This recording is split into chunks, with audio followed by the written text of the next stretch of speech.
Good evening সবাইকে। তোমরা সবাই কেমন আছো? আশা করছি ভালোই আছো। এখন বাজে সন্ধ্যে 6:30। এখন থেকে আমি সুদীপার ব্লগটা স্টার্ট করছি। দেখো মা সোনা ভিতরে ঢুকে যাচ্ছে। আমি মা আর সোনাই যাব ঠাকুর দেখতে, ওর বাবা যাবে না, নিচে দাঁড়িয়ে আছে। তো ফাইনালি আমরা ঠাকুরের এখানে চলে এসেছি, নমস্কার করে নিয়েছি আমি। এখন দেখো মা সোনাকে নমস্কার করিয়ে দিচ্ছে। এখানে কিন্তু অনেক বড় পুজো হয়, অনেক লোক আসে। তো দেখো এখানে যজ্ঞ হয়েছে, আর ওই দিদিভাইটা সবাইকে প্রসাদ দিয়ে দিচ্ছে বাড়ির জন্য, যজ্ঞর টিকা দিয়ে দিচ্ছে। দেখো সোনাকেও দিয়ে দিচ্ছে। সোনা নিয়ে নিল, মা নিয়ে নিল, আমিও নিয়ে নিলাম। তারপরে এখন আমাদের সবার ঠাকুর দেখা হয়ে গেছে। এখন আমরা নিচে চলে যাব। আমাদের দেখো প্রসাদ দেওয়া হয়ে গেছে। এখন আমরা নিচে চলে যাব, যেখানে খাবার দিচ্ছে মানে প্রসাদ দিচ্ছে সেখানেই চলে যাচ্ছি। আর সোনার পাপাই নিচে দাঁড়িয়ে আছে। এত গরম, মানে সহ্যর বাইরে, খুবই গরম পড়েছে। দেখো প্যান্ডেলটাও খুব সুন্দর হয়েছে।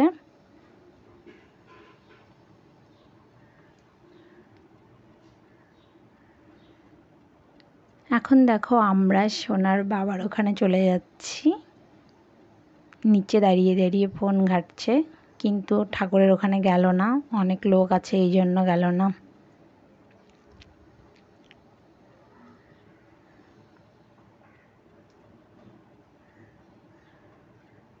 সোনা তো এদিক ওদিক সব দিক দেখে নিচ্ছে, মানে বাইরে বেরোলে ওর সব কিছু দেখা চাই চাই। তারপর এখন দেখো ওর বাবা ওকে কোলে নিয়ে নেবে। তারপর আমরা সবাই মিলে এখন প্রসাদ খাওয়ার ওখানে যাব। তারপরে গিয়ে কি দেখলাম জানো? গিয়ে দেখি মস্ত বড় একটা লাইন। এখন যেখানেই যাও না কেন, বিয়ে বাড়ি, পুজো বাড়ি, কোনো অনুষ্ঠান বাড়ি গেলেই লাইন। এত বড় লাইন দেখে মানে আমার তো মাথা ঘুরে যাচ্ছে, এত গরম। তারপর আমি মাকে বললাম যে তুমি সোনাকে নিয়ে বাবার ওখানে চলে যাও, আমি আর ওর বাবা খেয়ে আসছি, তারপরে তোমরা এসো। তো মা সোনাকে নিয়ে চলে গেল ওর বাবার দাদুর ওখানে। আর আমরা দেখো লাইনে দাঁড়িয়েই আছি। তো ফাইনালি আমরা প্যান্ডেলের ভেতরে ঢুকে গেলাম অনেক কষ্ট করে, কারণ অনেক দূরে লাইনে দাঁড়িয়েছিলাম আমরা। এখন দেখো প্রসাদ সবাইকে দিয়ে দিচ্ছে। আমাদের আর দিয়ে দিল এখন প্লেট। তারপরে দিয়ে দেবে একটা করে সবাইকে জলের গ্লাস। জল দিয়ে দিল। এখন আমি জলটা দিয়ে প্লেটটা ধুয়ে নিলাম। তারপরে দিয়ে দিচ্ছে বাসন্তী পোলাও, আর দিয়ে দেবে আলুর দম। তারপরে এই দিয়ে এখন আমরা খাওয়া শুরু করে দিলাম। বাসন্তী পোলাও আর আলুর দমটা জাস্ট ওয়াও ছিল। গরমের দিন তবু কিন্তু খেতে খুবই ভালো লেগেছে।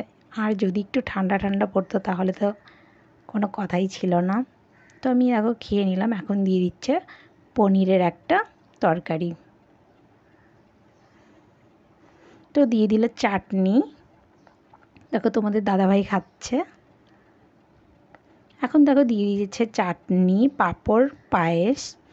তো আমাদের খাওয়া দাওয়া কমপ্লিট হয়ে গেছে। এখন আমরা হাত ধুয়ে বাড়ি চলে যাব। গিয়ে দেখবো সোনা কী করছে। অনেকক্ষণ হয়ে গেল, প্রায় 1 ঘন্টা হয়ে গেল সোনাকে ছেড়ে আছি। মানে ও ওর ঠাম্মি আর দাদুর কাছে আছে, কী করছে কে জানি। তো দেখো বাবার এখানে আমরা চলে এসেছি। গিয়ে দেখি মানে ওর দাদু ভাইয়ের সঙ্গে নিচে বসে খেলছে। দেখো আমাদেরকে দেখি কি হাসি। এখন তো সোনা ওর পাপার কোলে উঠবে, পাপার সঙ্গে দেখো কত গল্প করছে। তারপরে আমরা একটু বসে টসে এখন আমরা আমাদের রুমের ওখানে চলে যাব।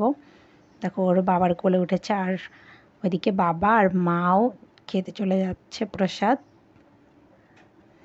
তো দেখো সোনা ওর ঠাম্মি আর দাদুভাইকে টাটা দিয়ে দিল। এখন আমরা আমাদের রুমে চলে যাচ্ছি।